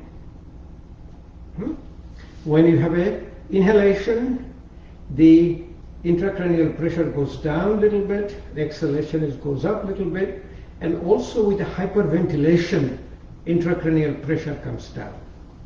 We used to have a neurosurgeons, when the intracranial pressure is high up, we used to ask the anesthesiologist, put the patient on a ventilator and do hyperventilation. So you put your head down below your heart, your pressure inside the brain goes high up, pressure inside the eyes goes high up, pressure inside the carotid artery goes high up. But if you keep your head down for a little longer and longer, the homeostasis comes in and you will be able to put your head down. So slowly separate your feet, and you'll see for us, this is called Prasharita Uttanasana. It's a widespread, your hand touching your feet. You'll be able to do it almost to the level of your mat, and slowly it will come all the way, and then it will get a split. You'll put your head down, you will get a profound level of relaxation. You will be able to do all of your pranayamas, your breathing in this called Prasharita Uttanasana along with Kapalbhati Pranayama. This increases your baroreceptor sensitivity. It almost acts like your beta blockers. It has a profound effect on your peripheral resistance. We call it acts like your ACE inhibitor. So for cardiac patient, if you keep on doing it slowly and slowly, you will have a a profound effect. Let's show a couple of few laying down asanas, which are therapeutic asanas, very important. And most therapeutic asana, remember, is your improving your digestion.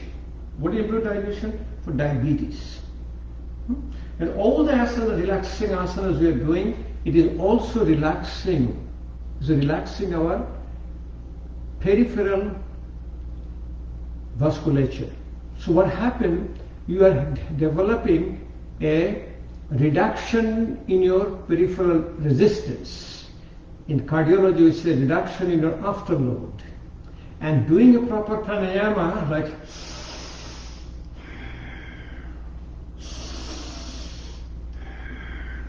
our thoracic pressure, negative intrathoracic pressure goes higher, we get a better, call it preload.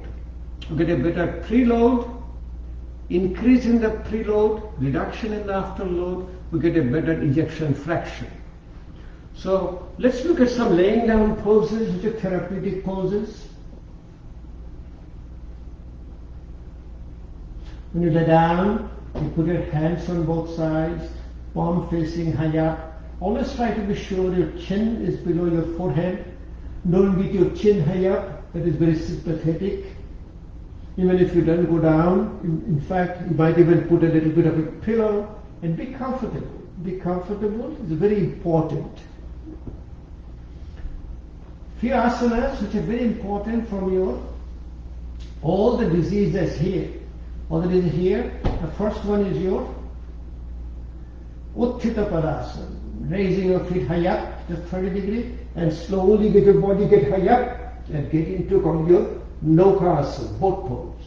Boat pose is a very powerful pose. You will see, I'm still having some, fasciculation.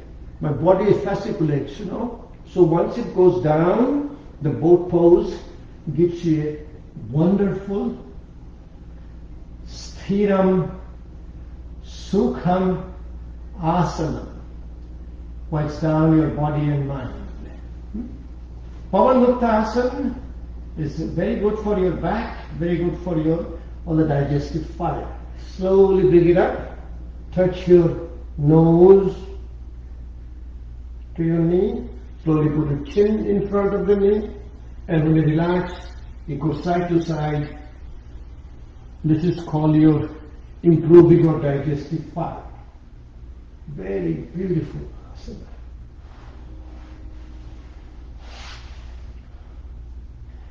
Makadasana or a Setubandha asana, like you put a very important asana, you separate your feet, put your hand just touching your hip and slowly get your body high up. You can clasp your hand down and will go high up and keep going high up.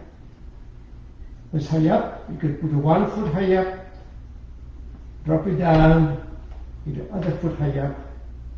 It's a nice Setubandha Sarvanga asana, bridge pose. Makadasana, hands on both sides.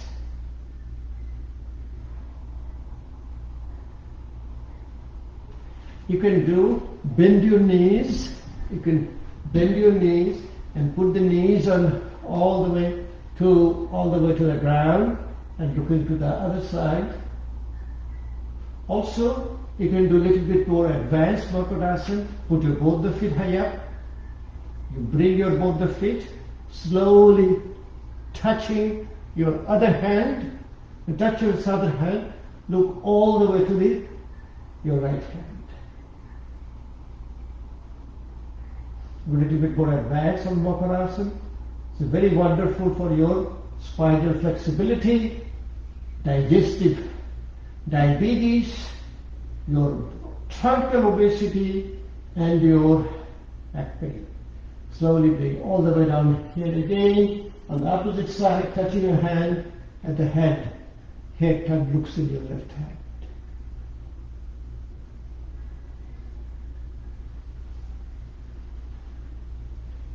Padmastikasana, feet touching your forehead, take your 1 foot, bring it up and touch it to your forehead.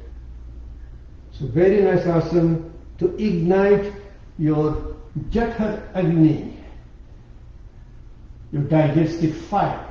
With the other foot here and keep touching your forehead. When you are very flexible and relaxed, you can bring both the feet.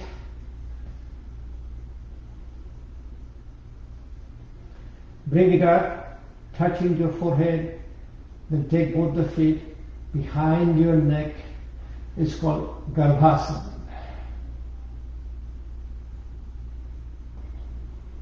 Feel a profound level of relaxation. With the abdominal breathing, we'll show it to you next time when you do the pranayama. When you do abdominal breathing, it is a wonderful relaxation. When you relax, you can able to do very easily. You can very easily do a halasana. You can do a sarvanga asana, like your shoulder stand, plow, and then like your say lotus on a sarvanga asana. So if you can see me, very nice. You can see me a little bit further down. So you go all the way, you can do all the stages, but you can go all the way high up. So you get your body all the way high up in the sarvanga asana. You can do a padmasana on a sarvanga asana. You do a lotus on a shoulder stand. By the time you're able to do this, these are therapeutic asanas. Right? Then you go all the way high up. You can do your plow, halasana.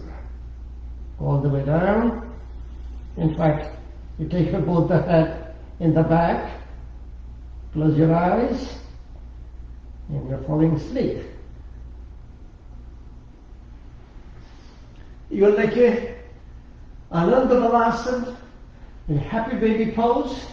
Take your both the toes, bring it high up, you're like a baby now. You'll say baby does it all the time. Happy baby pose, Ananda Balasana.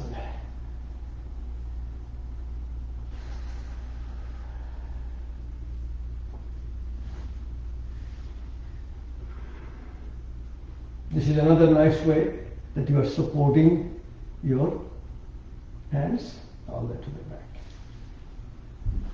back. Wow, time is going. Yeah? I've been showing all the asanas.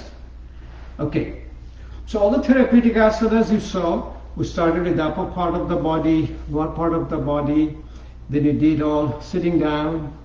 Wonderful asana is there. Sukhasana, Siddhasana, Padmasana in stages. Easy pose, perfect pose, half lotus, lotus pose, thunderbolt, Vajrasana, Mundukasana, frog pose, Shashankasana, Vakrasana, spinal twist, Ardhamatsa Andranasana, half Lord of the Fish pose, Gomukhasana, cow face. These are all therapeutic asanas.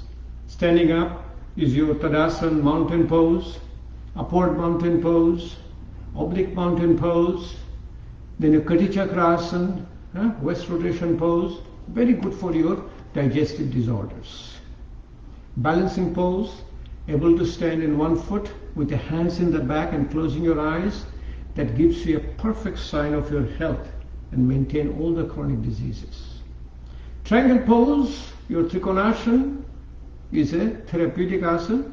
In fact, we used to say one apple a day, keep the doctors away. We say one triangle pose a day, keep the doctors away. With your widespread feet with the head down, it's called Prasarito Uttanasana, spreading, hand touching your feet, then head touching the ground, and then you're able to relax, able to do your even Kapalbhati Pranayama. So if you keep your head down like we do all the time, like I always tell people, like even if you want to do completely relax, you can do a, like I say headstand.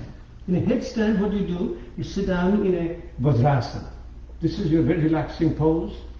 Put your hand your head down, clasp your hand, put your head down. You feel miserable. You cannot talk, you cannot breathe. But if you get head down, flushing goes away, you're able to breathe normally, you just keep walking. When you keep walking, your body is going to go high up. Body is going to go high up, slowly and slowly going to go high up, and you are not doing your headstand. You are trying to bring the relaxation, trying to bring the control, and then you come down. Slowly and slowly you will see, you will be able to get your whole body high up. It's a therapeutic asana. Then what happens, you have a fear. What is the fear? Fear is that you're going to fall down. You're always going to fall down in the front. So you become like a baby. So try this. If you try this a couple of times, you'll be able to do a headstand, which is a wonderful, relaxing asana. Put your head down, you're becoming baby. Okay? Nothing happens to you because you are under complete control. Laying down asanas, you are doing we have not done any face down, but you know all the face down asanas. Face down asanas are always for chronic low back pain. Markadasana, crocodile pose, called TV viewing pose. You know, baby sees the TV viewing pose. All the back bends on the mat. Bhujangasana, Cobra Pose, Locust, Dhanurasana, like a bow pose, and laying down. You have seen all the asanas, we showed it to you. Nokasana, boat pose is very important, fit raising pose.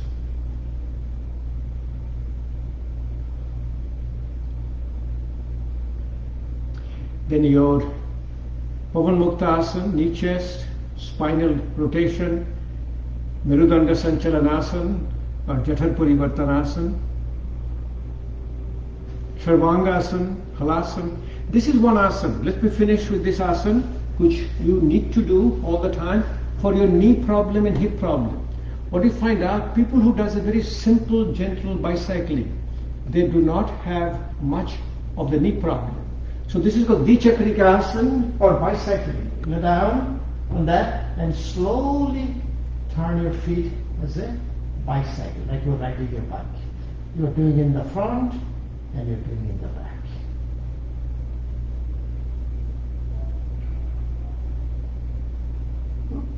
You're going to slowly get up and able to sit down. And you say, it's a wonderful therapeutic asana practice. I've shown you most of the therapeutic asanas for almost all the chronic diseases. And remember, yoga therapy is primarily geared for your therapeutic asanas, yoga therapy for chronic diseases and primarily lifestyle related disorders. Thank you. I think we are almost reaching our time, closing our time. Next Saturday we'll do a therapeutic pranayama, voluntary regulation of your breathing. I see a lot of questions, a lot of comments. I will take my time. I will try to answer all of your comments and questions. Thank you for joining. See you again in Saturday, same time.